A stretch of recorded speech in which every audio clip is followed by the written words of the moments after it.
tell them they're great for like shooting across the room. All right. So unless there's some other immediate pressing issue, I'm going to introduce you to Mr. DeWitt.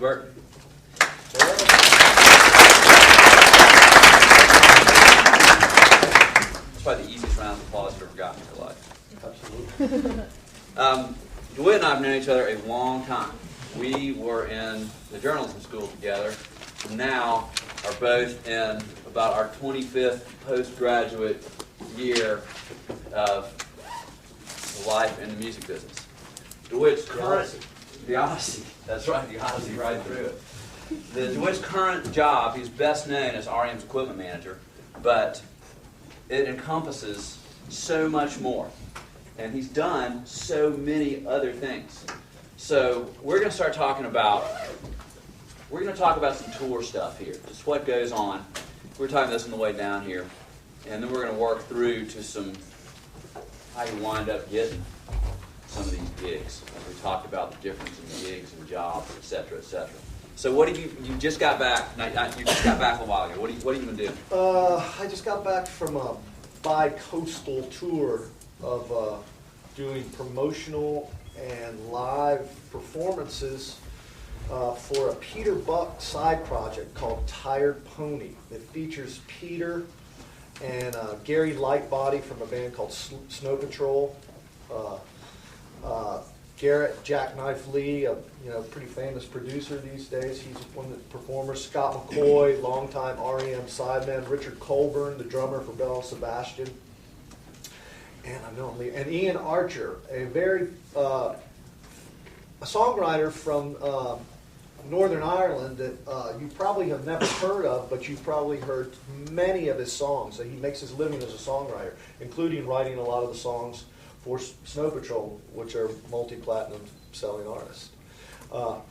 So they made this record in a week in Portland, Oregon early this year. Had a really good time. It's a good record. It's kind of tells a story that's almost has a dark kind of Charlie Starkweather, Badlands kind of story of a couple, and it's a kind of narrative, and it. So we did a show and some promotional stuff back in July in Europe, and they wanted to do some stuff in America. So basically, I spent the last week, getting up very early in the morning, going to AOL Sessions, which is a live taped performance. It's live in the studio, but taped and then edited for presentation later. The Sirius XM satellite sessions, which is actually live in front of an audience. And then sometimes on the same day we would do performances. We did a performance at Irving Plaza, and then we flew to the West Coast and did the same thing at the El Rey Theater and some other promotional things on radio stations. And so that's why I'm sitting down now, because basically that kind of job, that kind of schedule for people like me, and the band now, that taking effect that they're at the same time, sitting in front with journalists and in interviews, talking about themselves, which can kind of bring them down on occasion, saying the same thing over and over. But at the same time, people like me, that all translated into sometimes a 14 or 16 hour day. 8 o'clock in the morning until 2 the next morning. So you'll don't mind if I sit down. Well, let's talk about what you're doing from 8 o'clock in the morning till 2 o'clock in the morning. So what about the Letterman Day? What you got? If you're doing the David Letterman show, what's the rundown? Which is a show that I've done many times with REM and other acts. It's a scheduled performance. You roll in there at 8 o'clock in the morning. You wait for the union hands to have their coffee. Why do you got to wait on them? Because, why can't you just start doing it? Because everything in a union hall, we live in a right to work state, even though that our civic center is a union hall. You are at the mercy of the local IATSE union, which is the International Association of Theater and Stagehands, and a lot of times, depending on how strict it can be, you can't even touch you can't even plug in your own amplifier without the help of an electrician. It's really, at times it can be ridiculous, but you know, it's there for a purpose. And but the best way you can get around it is always greet everybody with a smile and you know, let them do their thing as well. But oftentimes, like I said, you have to let those people push the stuff in, set it, and then you can go to work. And on a show like Letterman, you know, we had a bunch of people on stage. For granted, those guys know where it's going to be, the drum riser is going to be set and how it's going to be set up around them. They have already drawn a stage plot of exactly where everything is going to go in order to fit into the small space and everybody can be seen on the camera. So, but you arrive there at 8 o'clock in the morning. You do everything probably, let's see, you're doing an actual sound check where the techs, myself and others, are actually making music. The band comes in around 1, does a camera blocking and a performance of the song. What's the camera blocking? Well, you know, for the cameras to see, you know, you've got, you know, Peter Buck's got a pedal board here, Garrett Lee's got a pedal board here. Obviously, these gentlemen are going to be standing in front of their instruments and their amplifiers. So this allows the cameras, however many there are, an opportunity to see where they're going to be, you know, where the performance is going to be so they can angle for facial shots and stuff like that. It also gives the lighting people an opportunity to see where that person's going to be standing so they can adjust the lights and, you know, and you know, that's in a place like the Evan Sullivan Theater. It's all those par cans and everything are on a digital gray tread, you know, so that they can all move with a touch of a button instead of having to climb up on a ladder, point, or, you know, use a hook or anything like that. So it can go really fast in that aspect. But then the band does a rehearsal performance, and then comes the infamous waiting game. You hurry up and wait. That's when David Letterman and his writers come out and they do a run through of the show. Usually one of the directors filling in for Letterman, they're testing the jokes on the other people in the audience and, you know, basically fine-tuning the show as it goes along. And then David Letterman shows up at around 4, about 10 after 4. They shoot the show for an hour, and then they go into post-production and editing, and then the show debuts that night, and we're loading out the equipment and are usually out on the sidewalk looking for a cab at 5:30. How many cracks does the band get at the song once they're taping the show? Usually that can, you know, since they are a guest and there's no one in there, they you know, they can get multiple tries. You know, most of the time they just want to get it, you know, done with and get out of there. Yeah. Also, you know, live television, like even though it's taped in front of the audience, and it's not like Saturday Night Live that is just a live broadcast. It is kind of a high pressure situation because you don't want something bad to happen in the middle. It's going to have to stop and they're going to start again. It's just kind of embarrassing for the artist, and so it is, you know, kind of a high pressure performance and situation in which oftentimes makes the artist just as nervous as the crew. Have you ever been in one of those shows where somebody totally botched it? No, but I was what was I watching last night on TV and saw, I was watching the Colbert Report last night, and which is a show that REM did. I think they were the first live band to play on the Colbert Report. And but I did see it was Mavis Staples and Jeff Tweedy on there last night, Jeff Tweedy from Wilco. And my wife and I were watching, and she's a bass player. We saw the bass player just totally, you know. And I was wondering, I said, I wonder why they let that stand, because they would have had the opportunity to shoot it again. But it must have been, you know, such a strong vocal performance that Mavis Staples had that, you know, they said, okay, so the guy played, you know, 6 different bad notes, you know, in a part of the song. I said, maybe no one's paying attention to the bass player, but. That's what I was going to say, is that the thing, Mavis Staples is like it would be when we were working with Betty Levette, that when Betty got her take, it doesn't matter if the band stuck it or not.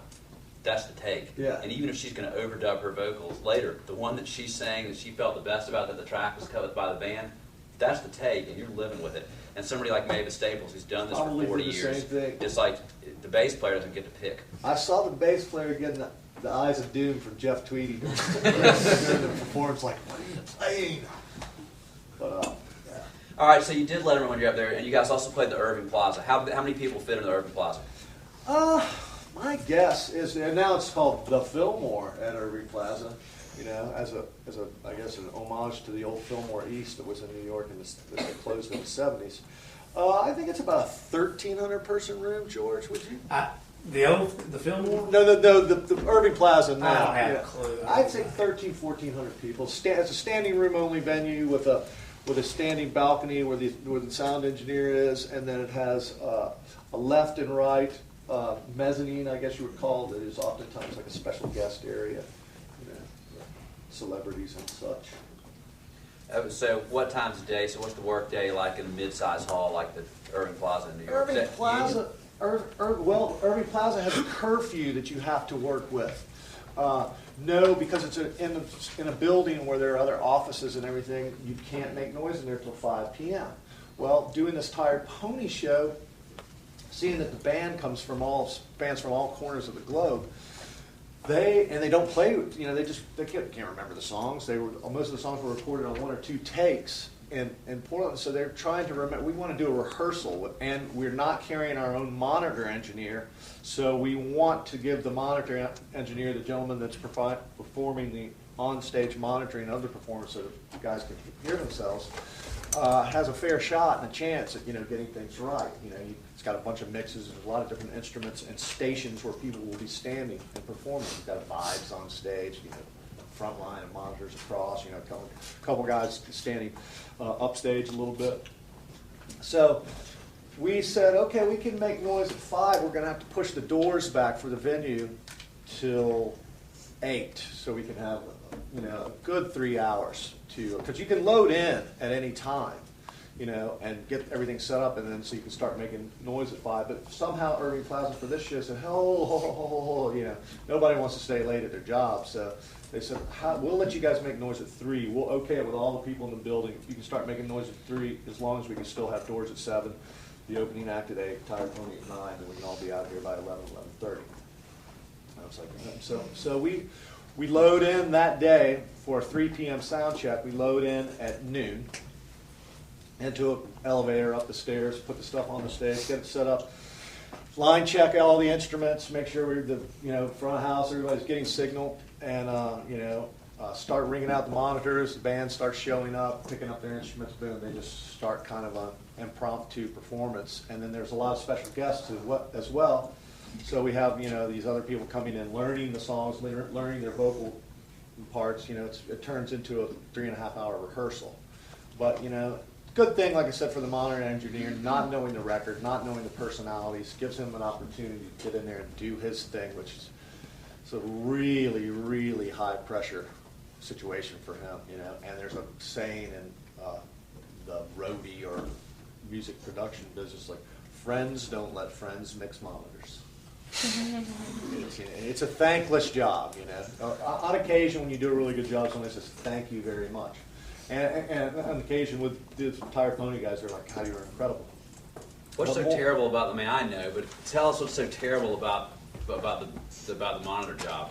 Well, everybody hears music in a different way. Everybody wants, you know, what you might think is something and say, you know, if I'm a monitor engineer, I'm going to pull something up in a Q wedge or something, or into somebody's wedge that sounds as best like something I want to dial up on my stereo at home. But, you know, for any number of reasons, an artist might be like, I want my vocal, hi-hat, a little kick and snare. I don't want any of my instruments. I just want, he uses his monitor as a timing thing to make sure that, as you well know, that time is being kept by everybody in the band. And so a lot of times artists have, even though seems like they communicate so well through their songs and their music, a lot of times they have trouble communicating with people on just a normal level. So here's somebody that doesn't know in this situation, hasn't been through any rehearsal, so it's kind of his job to guess what that person wants to hear. And, you know, a lot of times, you know, the whole, you know, sound, you know, graphic EQ spectrum is represented. Somebody just says, my voice sounds too wispy, or my voice sounds too low.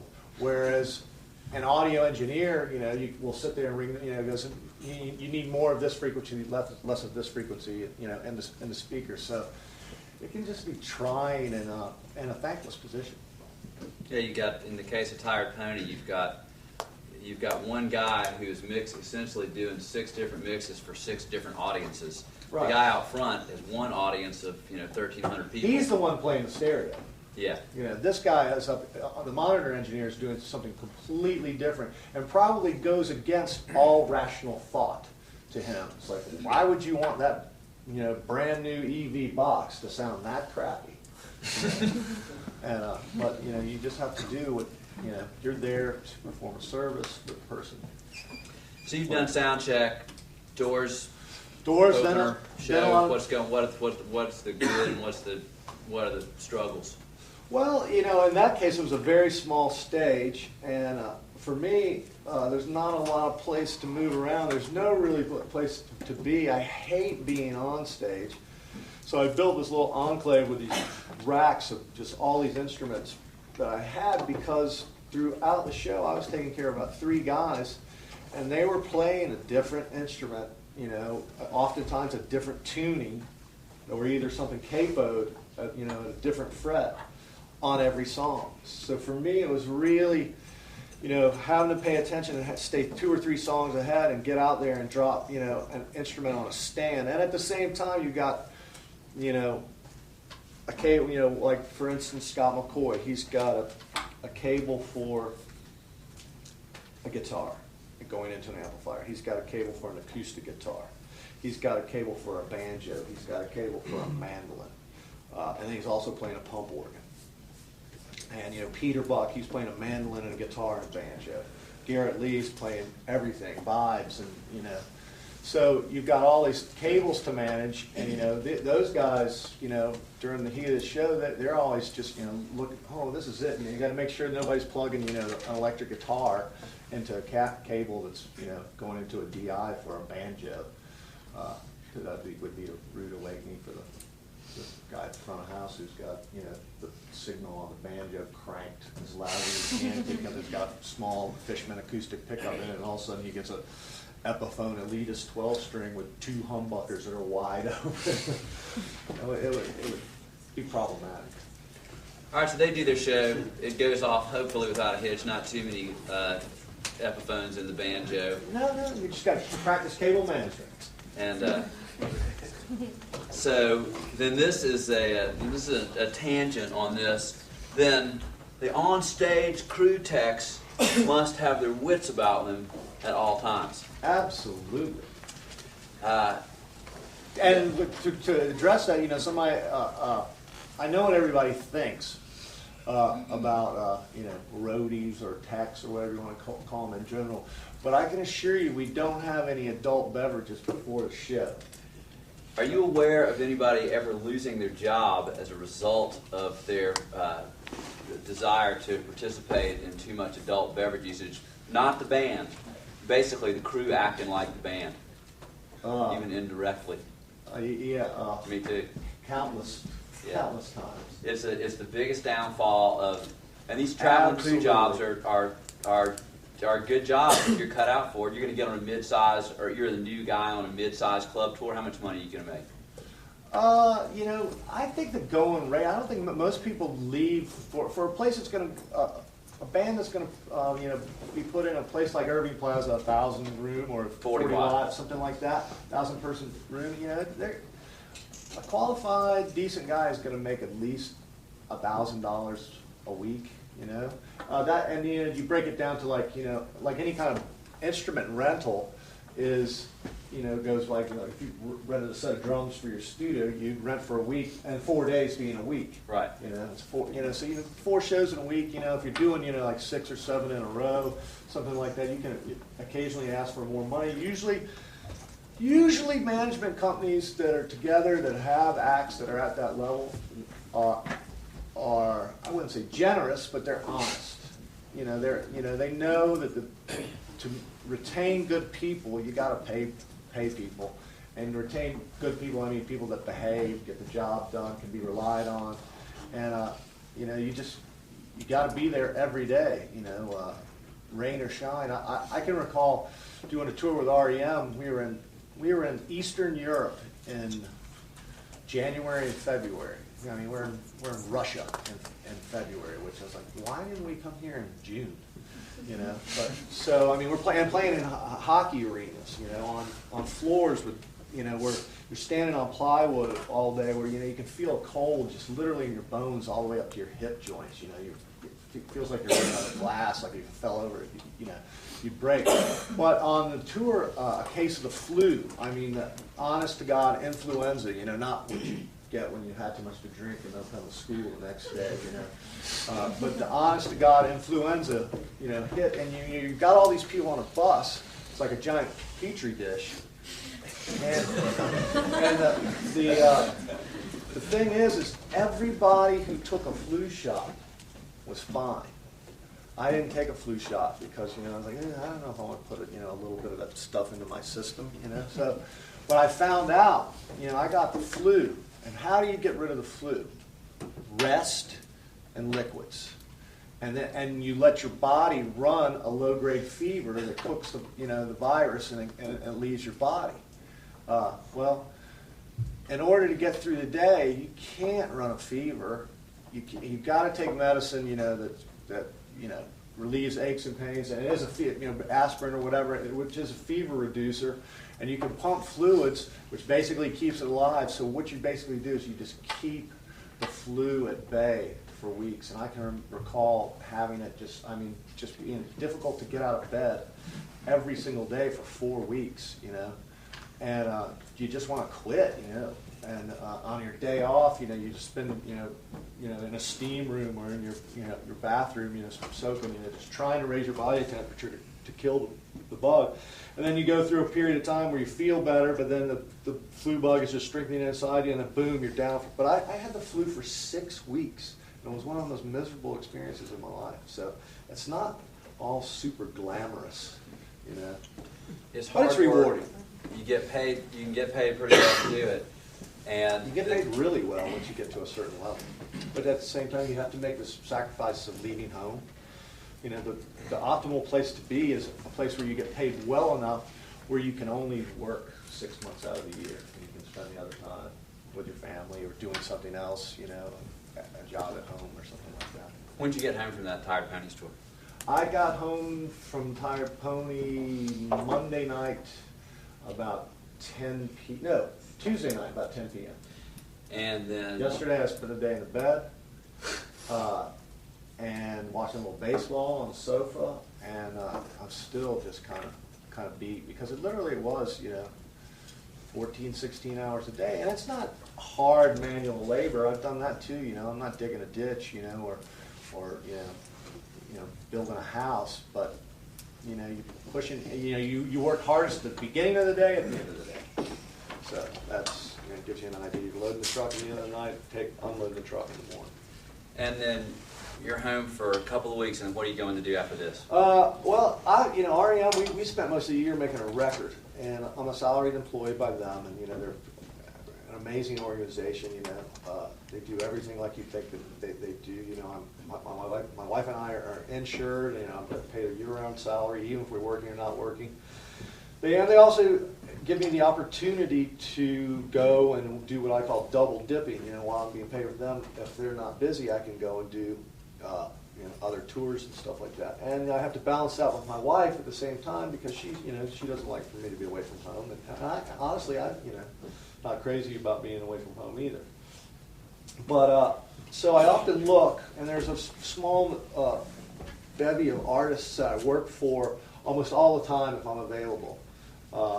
And there's a handful of tour managers that will call me, and they know that I'm good for 3 weeks, up to 6 weeks.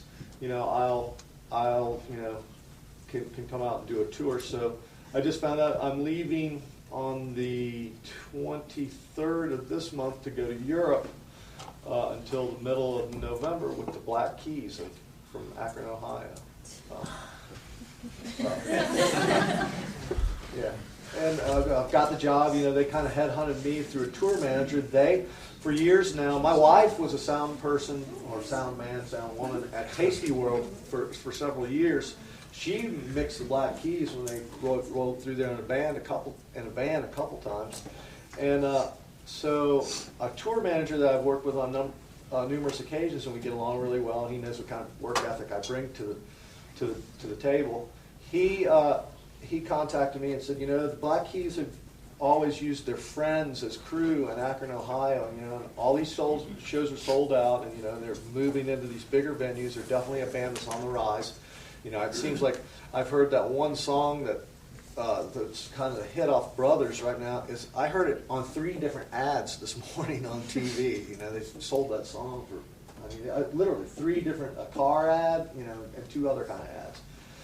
And I wasn't even aware that you could do, you know, advertising would take the same song and use it in the same ad, but it was within one day. But so Jim knows what kind of work ethic, and the Black Keys had never, like I said, they'd always had friends working for them, so they wanted to take it to another level, and so, you know, they hired me, and, you know, he said, and I was a little I was adamant about what it was going to take to get me to leave home, you know, as far as getting paid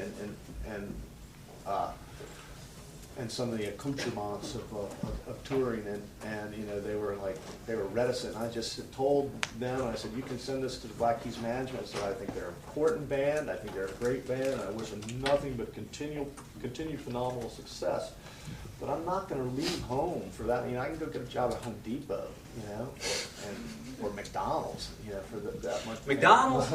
And don't ask me to, you know, usually you're paid a per diem to tour in other countries, and you know, there's a whole IRS publication form 1162. 463 for the U.S. and maybe it is 1162 overseas. That gives you what the basic per diem rates for travel in foreign countries and foreign cities for you know, your standard meal allowance. And usually the bands try to match that, but you know, if you're going to the most expensive cities in the world, London, Paris, you know, any place in Switzerland, Belgium, don't offer me $20 a day. That might give me a meal at McDonald's, you know. But they came back, and you know, the tour manager said, I forwarded your email on to them, and they came back. They, you know, whatever you want to do, they want you to do this. Please don't make me look bad. I've told them that you're the second coming of Christ. What did you tell them about the hotel room? Yeah, they asked me. They said, well, you're going to have to share a room with you know, one of the other guys in the crew. And I said, look, I'm 47 years old. I don't sleep in a room with another guy. I don't sleep on the floor of anybody's house, although I have with him in numerous houses. We'll be getting to that in a minute. On the East Coast. But, you know, it's just, you know, this is a job. And if I was doing a job working for IBM or Apple or, you know, Rand McNally or some kind of construction, I wouldn't be asked to sleep in a share room with, you know, somebody else. I'm not going to do that either. You know, no, I mean, it's what I did. So let's talk about the interesting career trajectory of DeWitt Burton. So I'm going to start here because I know there's going to be some serious tangents. So the first time that I know about DeWitt going on tour is with a local band called the Primates, who were making so little money on the road that they frequently sold blood to the plasma banks in the local towns. Were you on a plasma tour with them? Never. Yeah, you're above plasma. No. These things, they got to remember. You know, they was calling these tours. What it was our summer vacation. We were all in college, and you know, and we would start. You would start probably in October before the summer. You know, trying to find a booking agent, trying to find somebody to give you a hand and book a show that would, a tour that would keep you out of town most of the year with guarantees. You know, you try to budget yourself along and get out there and play music and have fun. Oh yeah, there's a lot of fun to be had. So we did a tour of did some touring with the Primates, who would feature Greg Reese, who is now known as Redneck Grease. I believe Eric gave us a report on one of his shows. He's not much of a fan. And so after that, I got the big idea that we had been traveling Mercyland. The Mercyland tour motif at the time, we already had the van by the time you came out with us, right? Nissan, before it was Nissan, was Datsun. They used to make much smaller trucks. And the Mercyland tour vehicle was a Datsun pickup truck with the little jumper seat in the back. And everybody could bring one school-sized backpack. You put it behind the driver. somebody sits in a little troll seat behind the passenger, and then whoever is lucky or most hungover sits in the back of the truck underneath the camper top behind the gear, and fortunately we never got in a wreck. And we traveled with this guy named Spider, who is our tech, psychic foil, who wore the same pair of shorts and the same t-shirt every day for about 3 weeks until I saw him one day in Erie, Pennsylvania. I'm in the back of the truck unloading the stuff, and he's got, this is 1987 when everybody's down to like skinny pants and t-shirts and flannel shirts, but it's always about 19, it's just always the summer 76 for Spider, and he's got some flare corduroys and a not very buttoned up satin print shirt, and I said, "Spider, looking good." And he said, "It's Friday night, dude." So from Spider, we moved up where we bought a van, and then got DeWitt to come out on the road with us. And then the most unlikely series of events happened to me, where my friend Bob Mould called me up and said, "Do you want to be in my new band?" Which was a band where you would be sleeping in beds, eating in restaurants, getting paid, and unbeknownst to me at the time, playing to thousands of people all over the world and being on TV. And we went to tour before the record came out. And there was a two-man crew, Mr. Bill Ramey, who we talked about the other day, who has all the knowledge of the tour merch. He's now the Chili Peppers production manager. And another fellow who shall not be named. And we went to England to play 4 shows in 2 days, which was Tower Records. I saw that fellow in L.A. Really? Yeah. Tower Records, in-store, followed by... He is We're going to need 2 the classes. production guy for the Conan O'Brien show. So he's gotten it together. Barry? Yeah, Good. Yeah, to a certain extent. But at this point in his life, when everything did not work, when we played the Tower Records in-store, and it wasn't an in-store with like a few buyers in there, the word was out, and it was like a packed, the only room in the store, there's not people crammed, is a little area where we're standing with Ramey and Barry. And Barry's job was making sure the back line, the drums and the amps and our little PA had that everything works. Very simple setup. Any of you guys that are doing production for a Nushi Space show could have done this. As long as you have your wits about you, which is part of my question to DeWitt, about keeping one's wits about them rather than arriving at work with a delightful air of uncertainty about your state. So I was in the flat in London where we were staying, because we had to go over there and do 8 hours of press one day. That was fun. I mean, you're right when you get off the plane. And then do it again the next day, and then go do this in-store, and then play a show that night. And the next day we're doing the BBC, the next we're putting on another show the next night. So it's hard work. It's fun. It's great. It's a blast. And there's like a zillion, I mean, it's like the shows are like people jumping on the stage. Great, exciting. So everybody's ready. And I was eating breakfast about 8 o'clock in the morning. Barry comes in the door, and I was like, "You're up early?" He goes, "Oh, dude, I'm just getting home. I hooked up with the girl from the equipment rental place." Which meant not only had he been up all night partying, but he had also, when he should have been checking out the equipment at the John Henry Equipment Rental Company, he was checking something out all right, but it was not whether those amps worked. So, when we get ready to do our tour, I mean, this doesn't work, and botch is a huge thing. And Bob and Bill Ramey, they're good guys, but their patience is a serious screw up because somebody's trying their very best, and it just didn't work, it's fine. But like a lot of people, a serious screw up because of something like that, and you're done. So we get ready to go on our next tour. Bob and Ramey have hired some guy to be the guitar tech at the last minute. He can't do it, and they're panicked because they can't call Barry because they just fired him. And they come to me and say, "Do you know anybody that can do this?" And I said, "Yeah, this guy DeWitt used to come on the road to Mercyland. He can tune a guitar and he can drive like 10 hours without stopping. And he'll figure out all the other stuff. The whole time. He'll figure out car trip with the 2 of us. There's not a lot of dead air. That he'll figure out what to do." And Ramey came over to me, and Ramey, who is about just standing, if DeWitt was standing, what's your height, about 6'3"? I'm 6'4". 6'4", okay. Bill Ramey, if he's standing up, is about this big next to DeWitt. Yeah. So I'm about to hear on him, he comes up to me privately. We've known each other about a day, and he says, "This better not be one of your Georgia buddies you're just trying to get a job for." And I said, "Well, if I'm wrong, then I'm just a dumbass, and it's my fault, but I'm telling you, I think he can do the job. Why don't you give him a chance?" And about a week later, so I said, "Call him." So suddenly, and DeWitt, we meet in Bob's apartment, and he was like, it was very much like, "What am I doing?" DeWitt. I was like, it's going to be fine. We're going to get paid. It's going to be great. So DeWitt started working for Sugar. And he did great. And Ramey, about a week into the tour, says, I was totally wrong. This guy's great. He does a great job. We were going to be fine. So unlike bands that you Bill see... Ramey and I are still good friends today. He's a great head. Yeah, He's production manager on the last REM tour. So we were doing these tours, like you see bands doing these tours now that are 40 watt to say 5,000 seaters who have about 6 crew people. We had 3. Bill Batson doing the monitors, Ramey doing front of house and tour management, and DeWitt doing everything else. So on one of our tours, Magnapop opens, and they say, hey, we need somebody for our next tour. So DeWitt goes off and starts working for Magnapop. And then Magnapop fired their drummer, and they got John Worcester, the drummer from Superchunk, to be their drummer.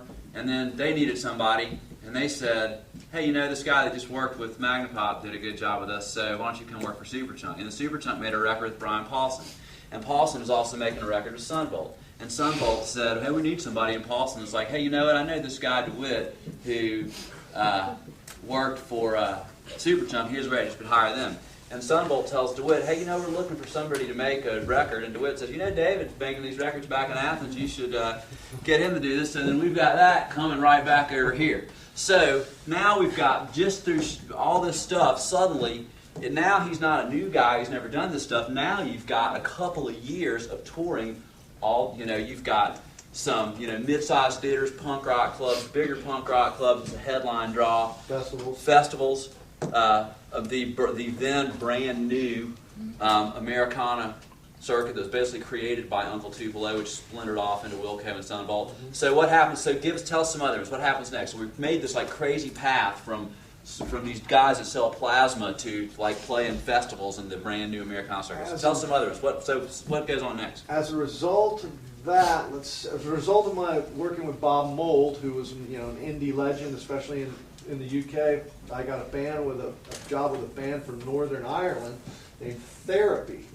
You mean Therapy? Therapy with a question mark, which were kind of an industrial hard rock 3-piece. Actually, the only band I've ever worked for that I didn't really like. They're great guys, but musically, you know, I just couldn't. GGBB.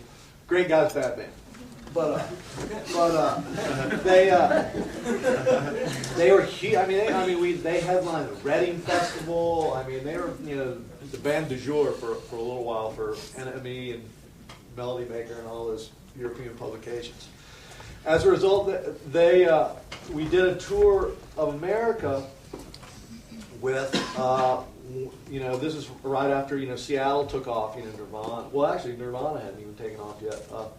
You know, it was Soundgarden and Pearl Jam and Mudhoney, and one of the founders of the Seattle music scene, a guy named Tad Doyle, had a band called Tad. He's a big fat guy, and so then I went and moved on to Tad, working for those guys, and then kind of got my name into the whole Seattle sub pop thing. God, let's see, where do I go from there?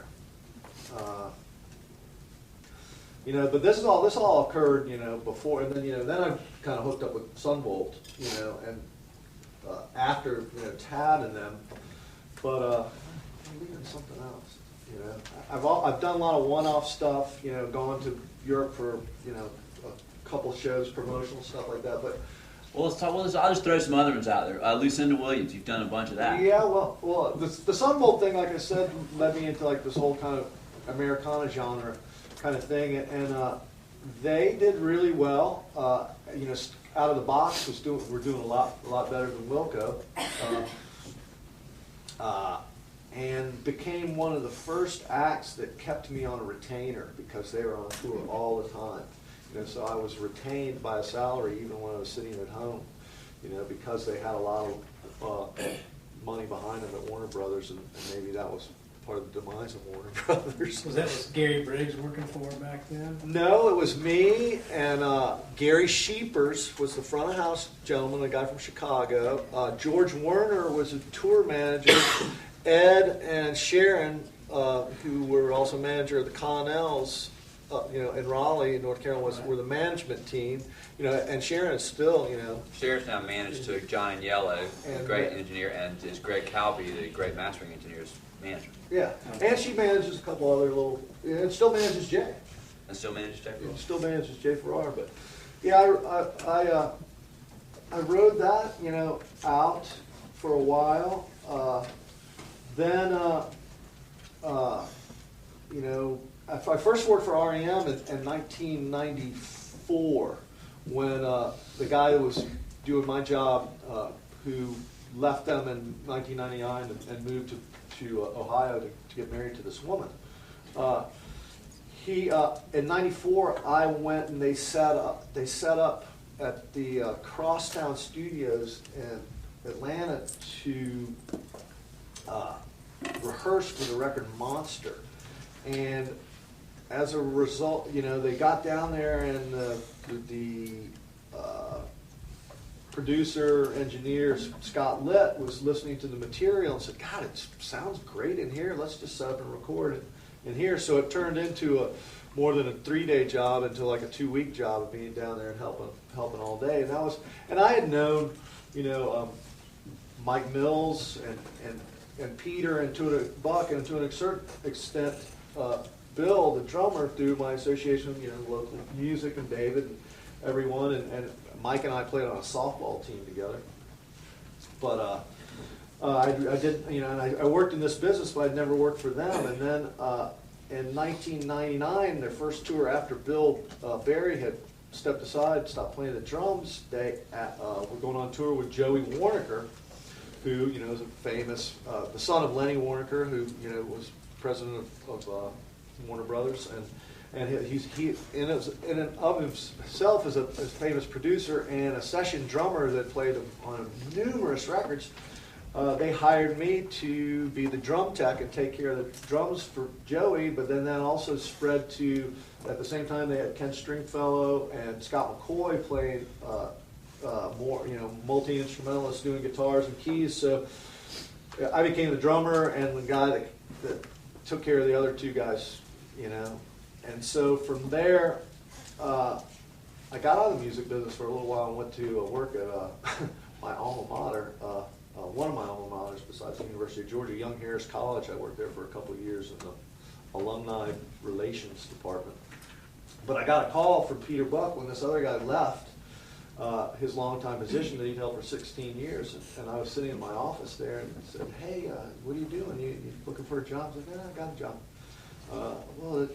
Microwave's leaving. Would you like his job? I was like, I finally got a decent job with a decent paycheck and a pension plan, 401k and insurance, and I'm living in a beautiful place. He goes, I don't care where you live. I live in Seattle, but we'll pay you more, and we'll give you a pension instead of a 401k, and you'll have insurance, and just come on.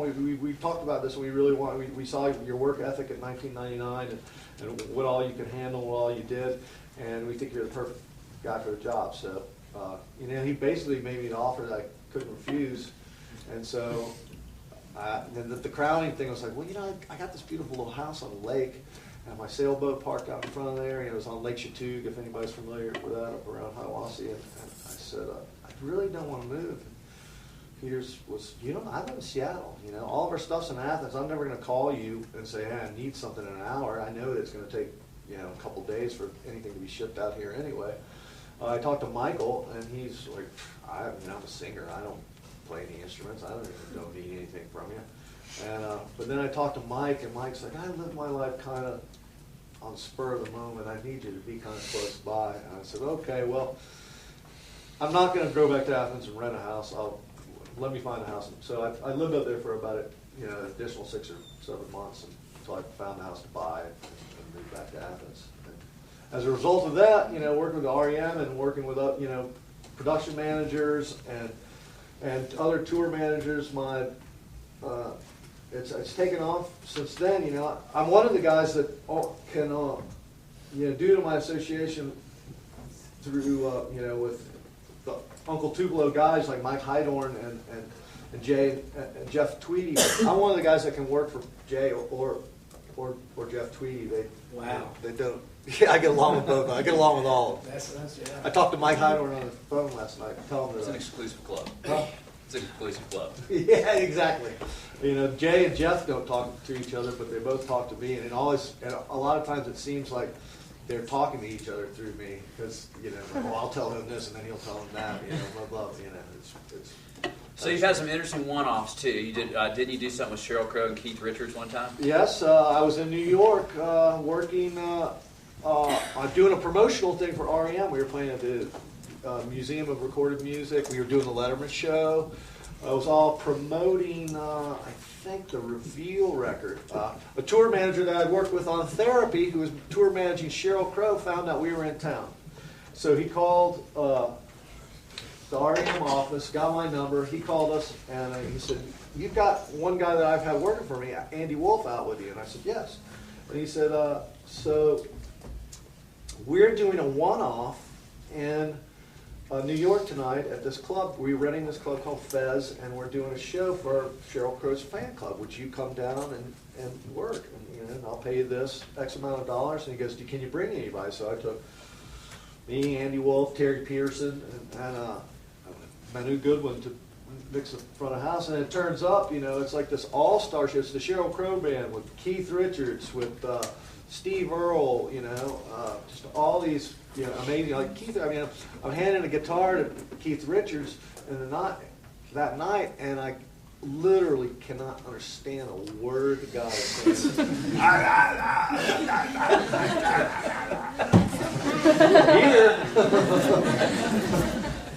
Here, just a lot of nodding and yes. And you just did some with Panic? I went out with Panic for a week because they got rid of a couple of long-time guys on their crew that had fallen into a state of disrepair or whatever.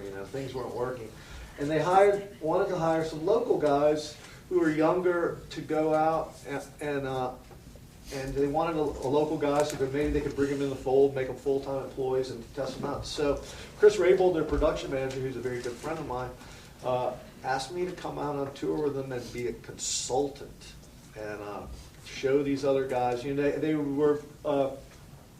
knew about the instruments and the amplification and signal path and all that kind of stuff, but they didn't know a lot of things about dealing with local crew. That's one of the things you roll in every single day. You have to deal with, depending on the size of the tour, sometimes up to 15 to 30 guys that you need to tell what to do. And if you've ever been in a position, a managerial position like that, it's often difficult to multitask and do the things you need to do and tell people how to tell them to help you and get the most out of, you've got 6 guys, you don't want them standing around, but, if I've got 6 guys that are primarily there, can lift this case out of this and do this and this and this, so that's another thing that comes with the job as well. I could keep asking questions because I know so many of the answers of your good ones. But does anybody out here have any questions? All right, then in that case, you got one, Nick. Sorry. Yeah, go ahead.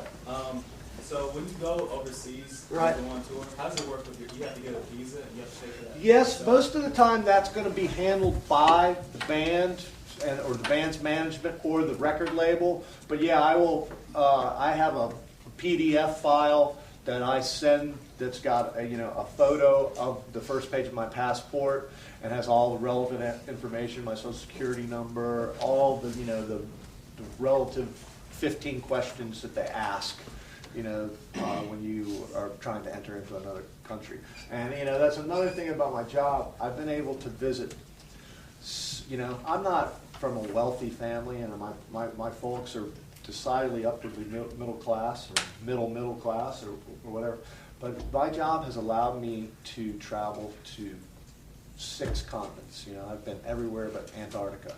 And I mean, that's in and of itself to me one of the coolest things that I've ever been able to do. And and once you get on those bigger tours like that, REM, in the middle of a summer tour where we've gone hard for 6 weeks, and then we're getting ready to move from Europe to South Africa and then to Asia. And, we had a week off in Rome, in a beautiful, nice hotel where I invited my wife to come and stay with me. There are a lot of really cool perks and stuff like that. If you have multiple nights in cities, and a lot of organizations are very familial and want that quality of person in their life because they know that they can be relied upon and counted upon to do a job and not do anything crazy, screw up. Awesome. Does your wife get to come with you a lot, or is she? Oftentimes, like I said, I just finished making a record with REM in Berlin, and then after we finished in Berlin, I went to London for a week of stuff with Peter's side project, Tired Pony. Now, since they'd already flown me over there, I just, I have to get a return flight back. So I just said, hey, will you hold off on my return flight? I'm going to have my wife fly over there. So I flew my wife to Paris on frequent flyer miles. After I finished the stuff in London, I took the bullet train, 3.5 hours from London to, the Eiffel Tower.